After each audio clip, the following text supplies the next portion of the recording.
Western Spring Television. Ours it is.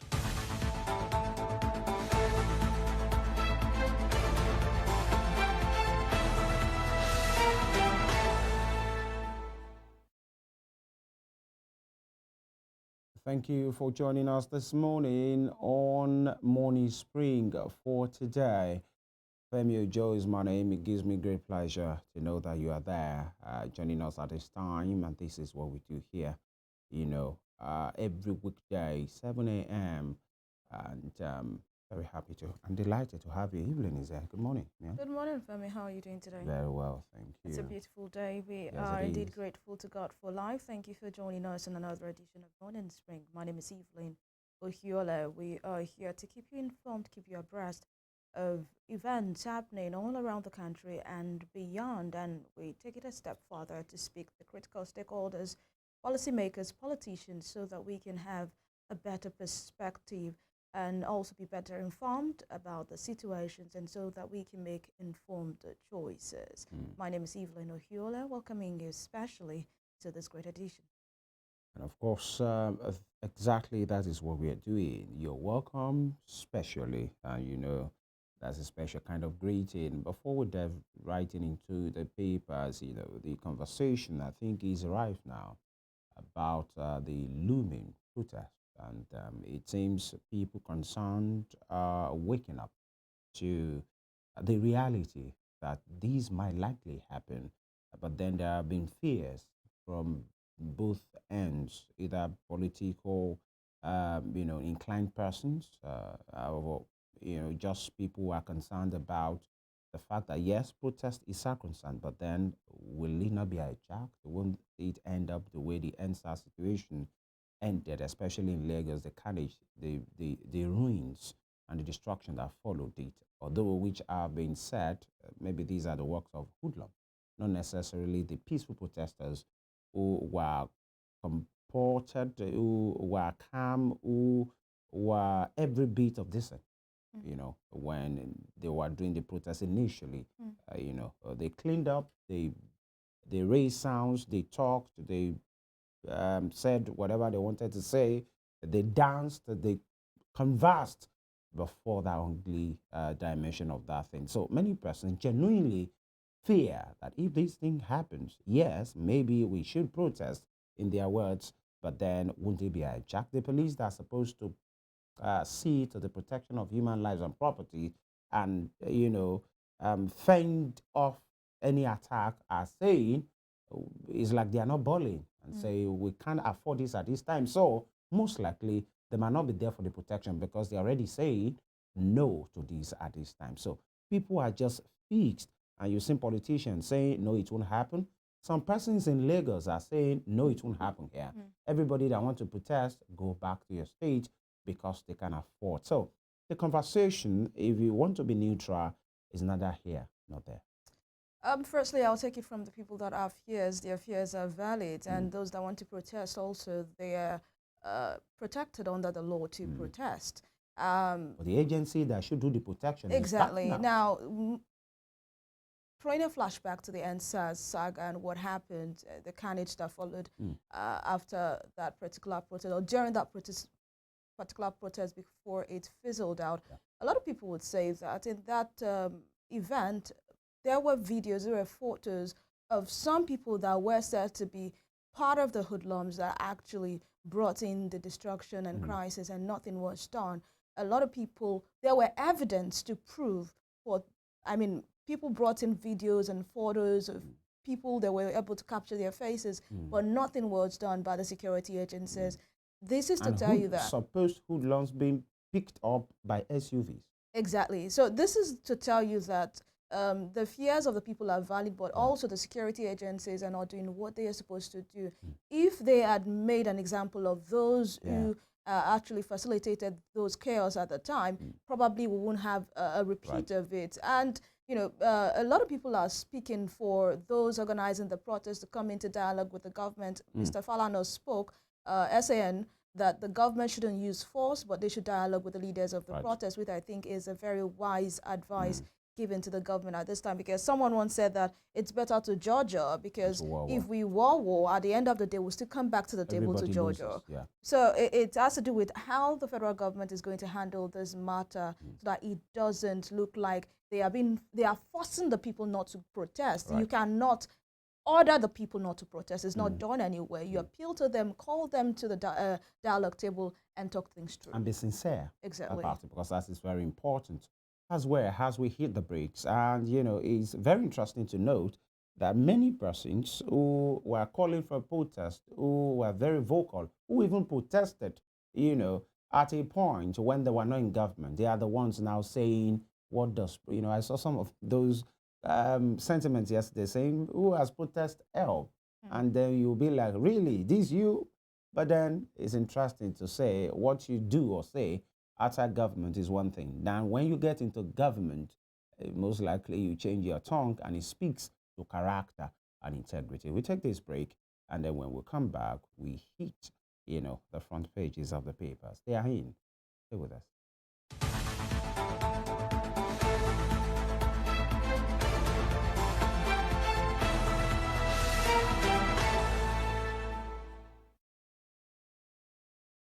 All right, let me start with The Nation newspaper. The Nation. No to planned protest similar to NSARS, governors warn.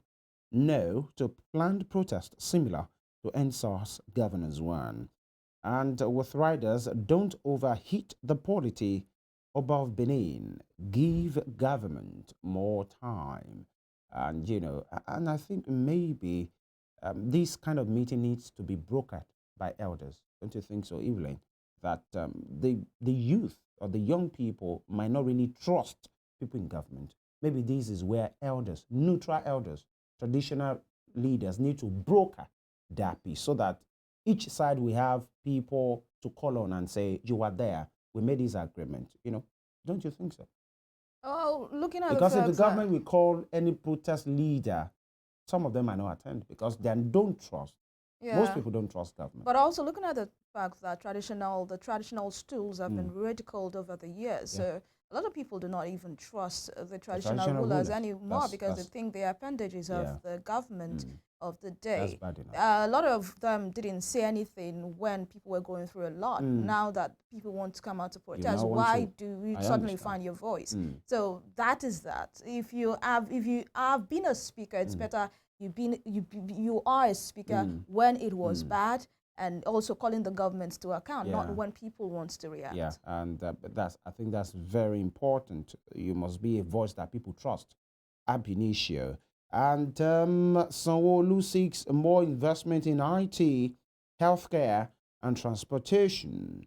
And bottom strip, livestock reforms panel report on farmer header conflict ready in 2 weeks. Okay, livestock reform panel report on farmer header conflict ready in 2 weeks. Maybe now that we have a Ministry of Livestock, we might get to see the end of that. Although many will say we don't really need a ministry to handle that if actually we're serious people. Now moving on, Labour Party accuses its elected members of being behind crises. Okay. Edun 2024 budget will be fully implemented. We had a Labour Party chieftain here on the program yesterday, and we tried to ask what is happening. His body language and his tone showed he himself is displeased with what is happening there. But then he said he stays true to the party and he doesn't have to be loyal to any leader, by the way. Interesting days ahead. Most wanted Lagos drug baron nabbed after gun duel. Okay, these are breakthrough. Now, people are happy that you're doing this work and the LEA done. What happens to the prosecution? Because that is exactly what matters.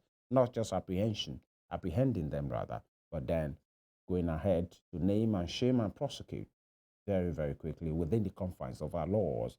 Southeast Development Commission excites Ohanese and governance. We can't really have enough of all these development commissions. Southeast a commission be assented to, Northeast already functioning, North Central in the pipeline.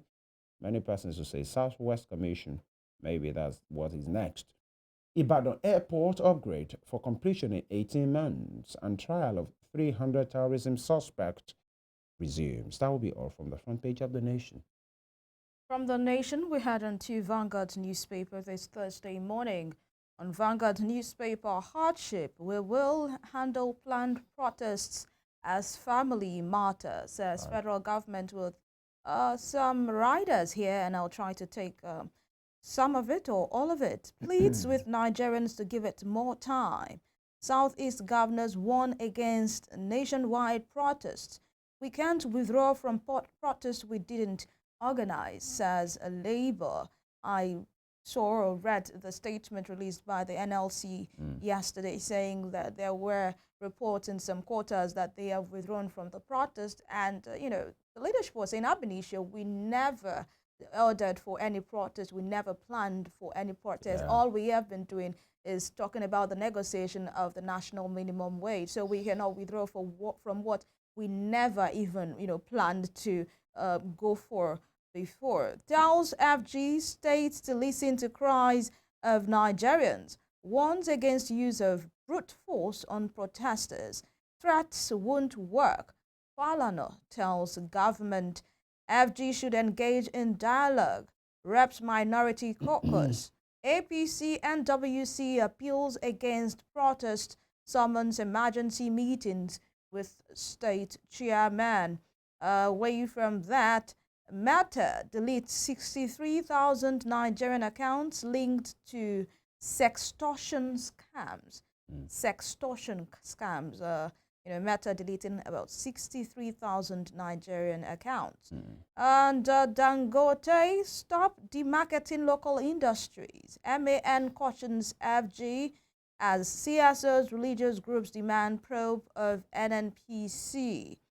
And top corner of the Vanguard newspaper this morning, unsettled FX forwards may impair confidence in economy. Analysts, OPS wants. Terrorism. FG resumes mass trial of over 300 suspects, says Onsa. Hardship. Stranded foreign scholars groan as FG slashes allowance. I mean, I'd really like your take on this. The news filtered into the air that the federal government has slashed the allowances of the scholars that were sponsored by the federal government outside of the country. Right. And these scholars have been lamenting, and they have also made their grievances known to the federal government.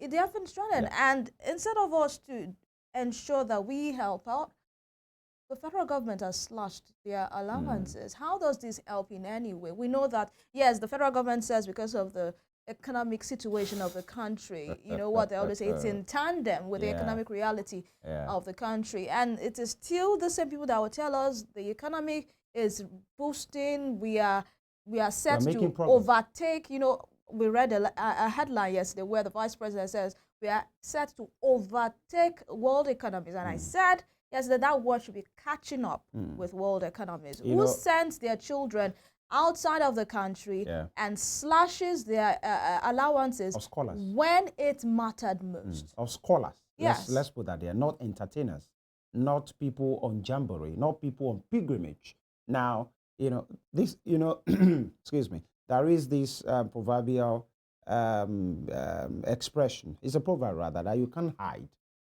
behind one finger. See my finger here. Femi Ojo is hiding. It's a lie. It's a lie. Really, the nation that is telling its scholars that because of economic reality, we must slash maybe some 12.5%, 12%, in percentages, so that they will be able to keep up. And it's an exchange program, a bilateral exchange program of scholars between countries, by the way, some of them in Russia, some of them in Egypt, and to say we are slashing. That same nation, just a few months ago, your country, my country, splashed 90 billion naira on pilgrimage subsidy. Can we connect? Where a priority lies. Some group of scholars are stranded and they don't have money. And the government is saying, for us to continue, we don't have money. We will slash maybe your allowances, some of the things that you need to get. But that same nation on pilgrimage that is not by force, that is not really adding anything, humanly speaking, to the economy of the nation. Instead, we are taking our money outside of the country for personal decisions. We spend 90 billion naira. That same economy has revamped, residencies of the president and the vice president. It has been commissioned. That same economy can afford to give 1.5 billion naira to the office of the first lady. That same economy has been given allowances. Inside that same economy, parliamentarians got 160 million naira worth of jeep each. But that same economy is slashing the fund of scholars. Yeah. You don't need anybody to tell us we look like what I don't want to mention. It's easy. It shows where our priority lies. It speaks to what we are doing. That same economy is the one that has not set the allowances of the people in power. Can sometimes the people in government, and it's not about just this Tinubu government, really, it's successive government, will tell us we don't have money. But whatever they need, sorry, I refrain, I take that back, whatever they want, need is different from want. Yeah. Whatever they want, they get. But when it comes to you and I, it will take months. How many months it took for the government to arrive at 70,000 naira? Yeah. And the state governors will soon start their own drama as well with their different NLC chairmen, in their different states. It speaks to one thing. People in government, not just Tinubu government, it appears they don't rate the people and they don't care. Some of them are stranded there. So for us to continue, let's cut it. How much is this money? $4,500, $500, $300, maybe $500 allowance per day is what they are cutting. But the allowances, your reps, my reps, agreed that they were going to part with some part of their salary, basic salary, 600,000 naira in total. Half of it is 300,000 naira, and they're going to do it for 6 months. And 360 of them, the said money is not even up to $1 billion naira. It's just over 600 million naira.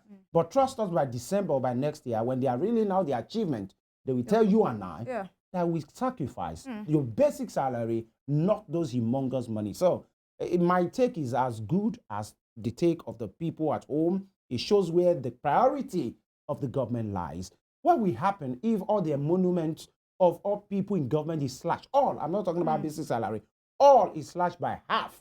And after you have done that, you now see that, okay, we still need some money. Oh, scholars, now we are cutting, slashing some of these allowances. Nobody will fright. Nobody will frown their face. But it speaks to one thing again, so that we don't keep sounding like a broken record. All right.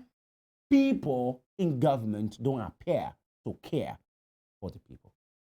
Well spoken. And it's supposed to be a government of the people, by the people, and for the people. Well spoken, Femi. We still continue with the Vanguard. One more headline here says, insecurity perpetrated by organized non-state actors, says President Tinubu. That will be all from Vanguard. Interesting one here, really. That there is a way that if you're not careful, Nigeria situations and news can easily get you worked up. You have to maintain the pose and maintain the steez. That is what we are doing right now at this time. But we must speak truth to power, because that particular right is guaranteed by the constitution of this land, especially with the kind of work that we do. The Guardian is next. The Guardian newspaper. Tough times for poor Nigerians as food inflation worsens malnutrition. This is a lot. Food inflation is a lot, really, Evelyn. When you get your bills, when bills are tabled as the man of the house to you, you just have to first tell them to please come back. We'll discuss this matter, because it is really biting, choking at this time. Tough times for poor Nigerians as food inflation worsens malnutrition. And with riders here, a quick one, 100 under 5 children die every hour. 100 under 5. That's children that are not up to 5 years die every hour. We are talking about malnutrition here. 2 million suffer acute malnutrition. Nigeria loses $1.5 billion of its GDP to malnutrition yearly. And what is malnutrition? Lack of the proper nutrient, in the body. Of course, you get nutrients from food, and when you don't have the food, malnutrition comes knocking. UNICEF urges federal government to introduce food subsidy and reduce taxes. Okay, federal government stakeholders propose $60 million to tackle malnutrition. Of course, you can see the faces of some of the people in power. The president is there, the Senate president, and of course, smiling his usual character. The NGF chairman, that's the governor of Kwara State, Abdulrahman Abdulrazak, the Minister of Health is there, and of course, some of these top men. Interesting one yesterday on a news program, Evelyn, where the APC secretary, national secretary, former senator from Osun State, Ajibola Bashiru, was on a program and he was asked, given statistics from Nigeria's MBS. Okay, I want to keep quiet. The man was arguing. He was saying he's being angry. The news anchor was saying, the program anchor was saying, these are statistics from the MBS. He said, no, I've not checked it, so I'm not. You can't force it down my throat. And so he said he recognizes that things, there are challenges with inflation, but those figures he's not believing and he's not agreeing. Really, a senator, former senator of the Federal Republic, with the party in power, disputing what an agency. Now, this is not from IMF. This is not from, WHO. From MBS, you know why that can easily happen. It's not easy to admit, but it speaks, again, to the character of people. Moving on. Planned protest. SGF meet Tinubu's cabinet as APC holds emergency meeting. Okay. NDLEA nabs Lagos drug baron after years of evading arrest. There is more to this baron and drug cartel thing. It's not just the money, it is the lives that have been destroyed. I've seen effect. There is a particular dangerous drug called Miri. I think in the southeast is methamphetamine. They call it ice. When young people take it, you see them as useless as possible. But so when these supplies are cut off, maybe it will help, in helping our young people to find direction instead of resorting. Although the reason why many people resort to drug is multi-pronged. It's not just one particular reason, but that's a good one. And Dangote refinery may accelerate closure of Europe's existing 90 refineries. Okay, complaints against corrupt public officials up by 29%. OPS fought fresh NPL hike foresees shutdown of more businesses. And NANS kicks as federal government slashes allowances of scholars abroad. We just said that. That will be all, by the way, from the front page of The Guardian. We head on to the Punch newspaper at this time. On the Punch newspaper, governors, ministers meet today to stop hunger protest. Okay. Reps ask federal government to embrace dialogue as Tinubu sues for peace. Abiodun Uzodinma Bauchi government condemned planned rally. Oba of Benin urges patience. And pilot hospitalized as plane crash kills 18 in Nepal. The news, filtered into the airspace yesterday. 19 people on board and 18 people died. Only the pilot survived and is in hospital now, also fighting for his life. And to think that flight was a launch flight, an inaugural flight. That was the first. So a lot of things in place. It's sad that 18 people had to die. It wasn't up to 1 minute when the airplane took off that, and crash landed. It crashed. So may the souls of those who departed rest in peace, and God grant the families of the deceased. And you could see the anguish. Yeah, really. The fortitude to bear their loss. Loss is a bad thing, really. All right, foreign education forex allocation tumbles 83%, says CBN. Residents groan over Lagos Air Force Base blackout. Or your plans fresh selection process for Alaafin. All right, Femi, we still do not have an Alaafin yet. You're after how many years? I mean, it's a sad one. Well, you say we do not. I'm not from there. Yeah, but it's still the Yoruba race, right? Well, in Osun, and the stool is close to Oyo. Yeah, I agree. I'm just, and that stool is quite a significant one in the history of Africa, the Oyo Empire. And of course, whoever becomes the Alaafin will always be remembered in history as well. So it's quite an important one. I agree with you. And maybe that's why the Oyo State government is setting plans in motion. Yeah, after the Oyo Alaafin's demise, we had the son of Ogumosho's demise. We had the Olubadan of Ibadan's demise, and we now have a new song. We have a new Olubadan, but the Alafin seem to be taking time. Well, let's take their time, but ensure that it's done. Right. Mayhem as Fubara Wike supporters clash in Rivers. Dangote local refineries to end fuel importation. FG scholars decry 56% allowance cut, fear expulsion. What are we going to do when our scholars start returning back to our country without achieving what they've gone out to achieve? That will be all from the Punch newspaper this morning. And for the newspaper segment this Thursday morning, we go for this break. When we return, we would be speaking to the trending issue about the planned rally for the 1st of August. A lot of people, stakeholders have been speaking. We've had comments from people in government, from traditional rulers, from stakeholders in the ruling party, and also from the leadership of the protest, saying that the protest should be shelved, and the leadership of the protest still believe that the protest should take place. We'll be speaking to someone who is a major stakeholder in this to help us have a better understanding, do not go anywhere. Morning Spring, we'll be right back.